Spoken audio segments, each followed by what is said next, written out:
Florence. Kaya kakarating lang natin. So kung pinanood yung previous vlog natin, dito yung pinunta. Ito yung naging final destination natin, yung Qatar na flight natin. So dito tayo sa Airbnb. Dumating kami kahapon pa, pero we took our time. Medyo kagulo. We've been traveling for 28 hours. So I decided na ipahinga ko muna isang araw ngayon kahapon. Speaking of pahinga, this is a good place for you to rest. Ito yung Airbnb na nahanap namin dito sa Firenze. Ganda siya kasi pagbaba mo nandun na lahat ng mga kainan, restaurants, mga convenience stores, lahat. So ito yung may wine chiller, syempre hindi mawawala ang wine chiller. Ayan. Okay, walang wine kasi nainom na. May kitchen. Ito yung kwarto namin. Ito yung room namin, tatlo. Diba? Hi, babes. Ngayon ko na appreciate yung mural nung ano. Titignan daw niyo mamaya. Ito yung...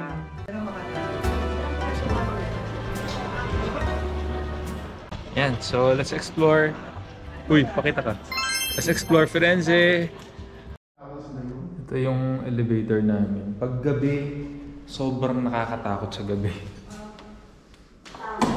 Ayan.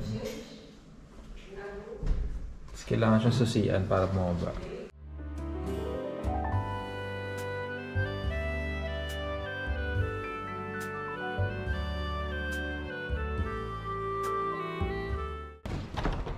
So yeah, this is First Street. Busy, bustling. Merong, since yung ano natin, station Firenze Santa Maria Novella, merong tong kanto namin na merong rebulto ba? Imahe.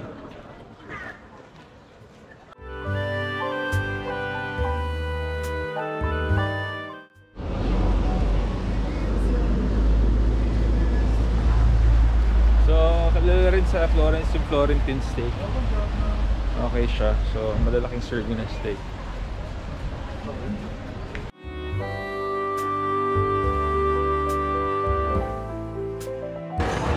Hi, for 3?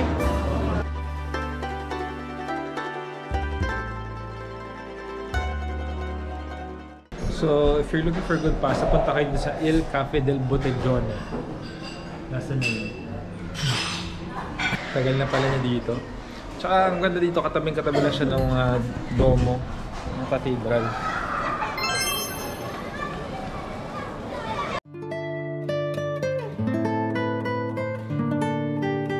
Georgios, what I love most about Florence is that it's a walking city, no?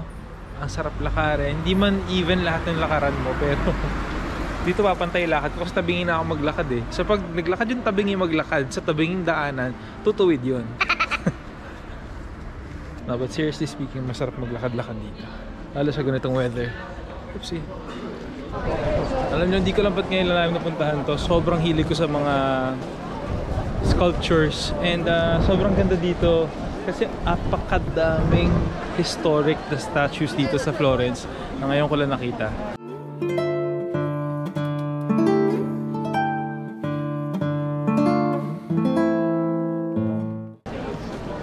Scusi. Comfort me.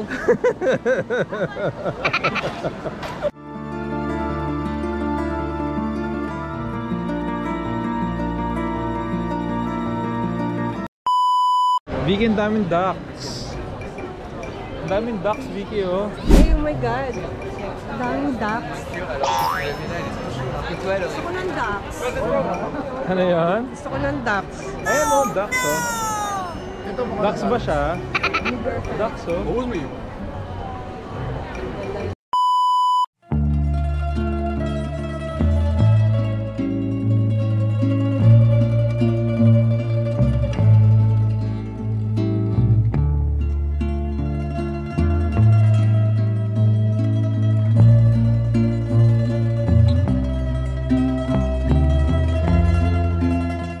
I never saw this side of Florence before.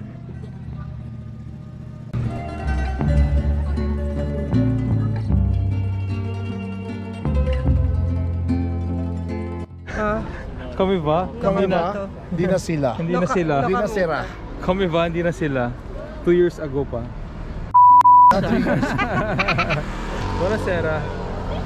Vicky Sera.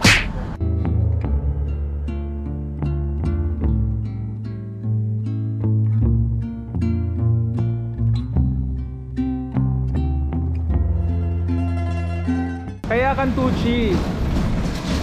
Kasi yung pangalan Forno. May Forno eh. Tapos sabi daw ni Diana.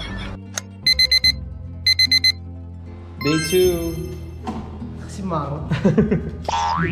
Dito pa yung makasimangot. Pasok na lahat. Kita ba kayo? Hi. Pangit nung skinny ko today. Ng ano?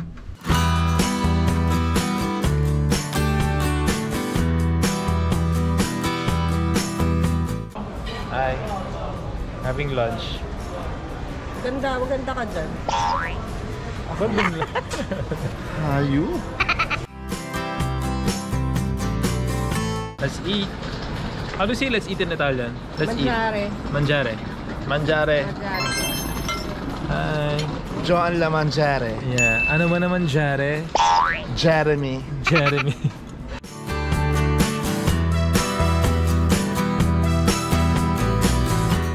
So we are on our way to Mercato Central, which luckily is also close to our Airbnb.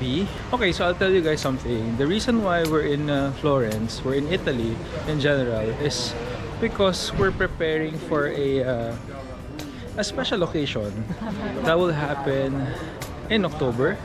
A few months from now. Certain preparations are needed to be made. Mali pa yung grammar.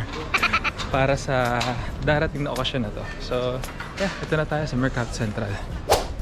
Yung pula na yun.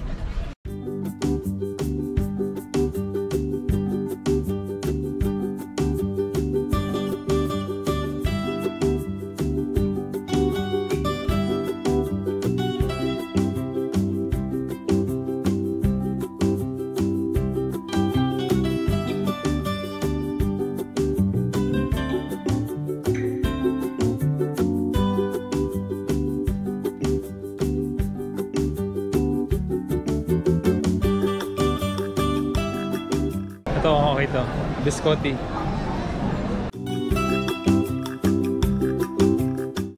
May culinary school din.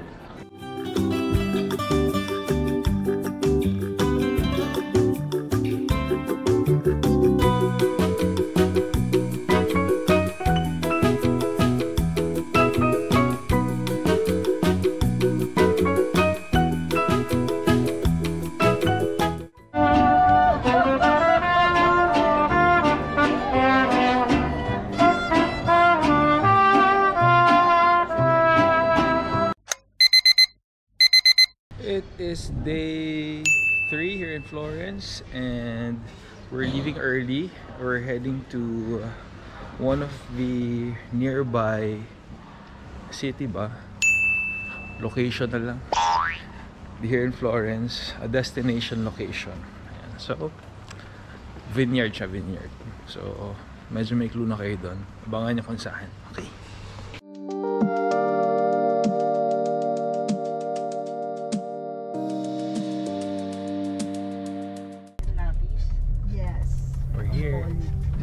How are you feeling? I'm good, excited, and naiihi. So dito sa Sampoli, dito kami tumingin ng mga tsokolate, yung mga pwedeng ilagay at idagdag dun sa welcome basket.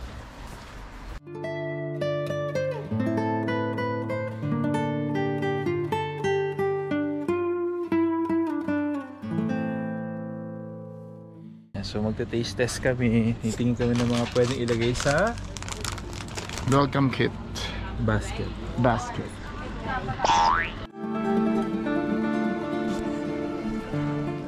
So we're walking through the alleys of Rada here in Chianti. Ay, ang ganda naman, sobrang character. Pelikula.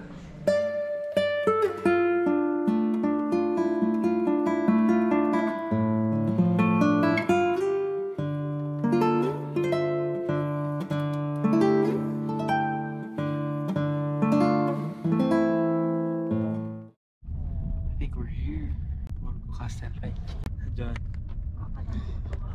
Pagbaba pa lang ng kotse, grabe na yung view. Siyempre hindi ko muna papakita ng full screen. Silip lang muna yan lang. Okay, okay na. Ayan, ayan. Okay, okay na.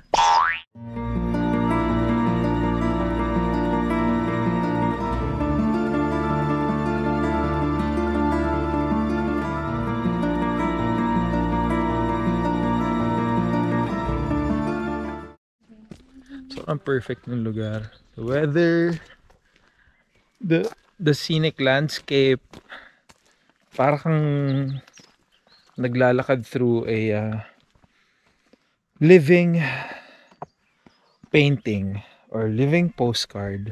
So this is the square of the Borgo. Ayan. So kaya siya Borgo Castelvecchi. Vecchi. Vecchi or Vecchi? Is it Vecchi or Vecchi? Vecchi. Vecchi.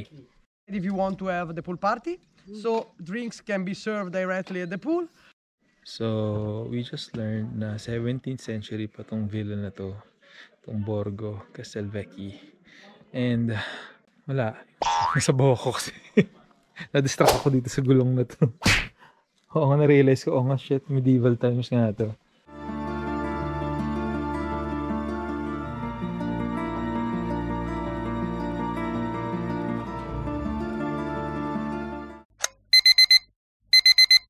Good morning. It is day 2 here in Tuscany. Ayan, fit check. Parang pajama lang ganyan. Lilin-lilinan ngayon dala ko kasi nga naniwala ako kay John. Sabi niya summer. So lahat ng dala kong damit pang summer. Ang mas malala doon, chinek ko yung temperature. Pero mas naniwala pa rin ako sa kanya. Ayan, tama naman yung common area namin. Parang sa Harry Potter. Diba?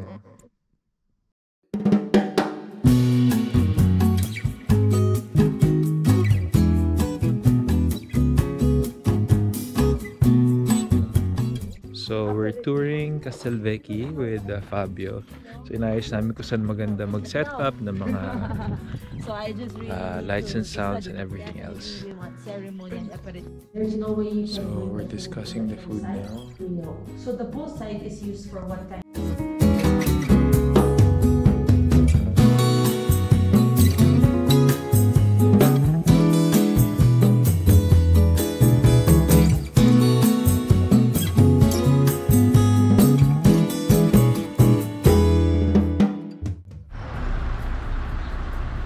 We are here in Greve, so this is about 10 to 15 minutes away from Borgo Castelvecchio. So ito yung nearest town aside from Rada. So kung trip mo na mag-ikot-ikot, this is the best place for you to go. Nice place. Kind of reminds me of Guadagnolo. They have a small town square in the middle and maraming trattoria, restaurants, enoteca, bars, gelateria. Kompleto naman siya. Kaya okay siya.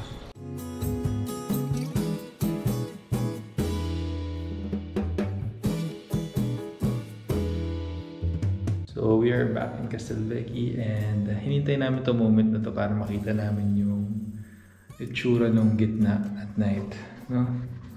The Borgo.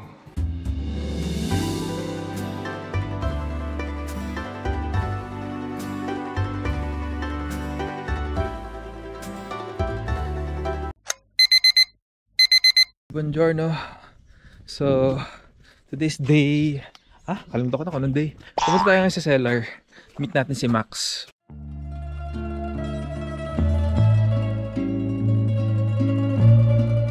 I love the smell here. And then, since sensory siya, papaamoy sa'yo lahat. Tikman mo lahat. You'll hear everything. Even the clinking of the glass. And dito kahit na sobrang pang ASMR yung boses mo, mag-e-echo kasi nasa loob ka ng isang parang tunnel, parang cave. Yan. And this is it, Georges and Jerry Bear. Sana po nag-enjoy kayo sa ating Firenze to Chianti adventure. And sa atin lang to, ilan na lang naman tayo nanonood ng It's Jeremy. And salamat po sa pagsuporta ninyo, ilang taon na tayo magkakasama, and patuloy nyo pa rin akong sinusuportahan. Until our next episode, always remember, dito sa It's Jeremy, the more you eat, the more you love. Bye! Ciao!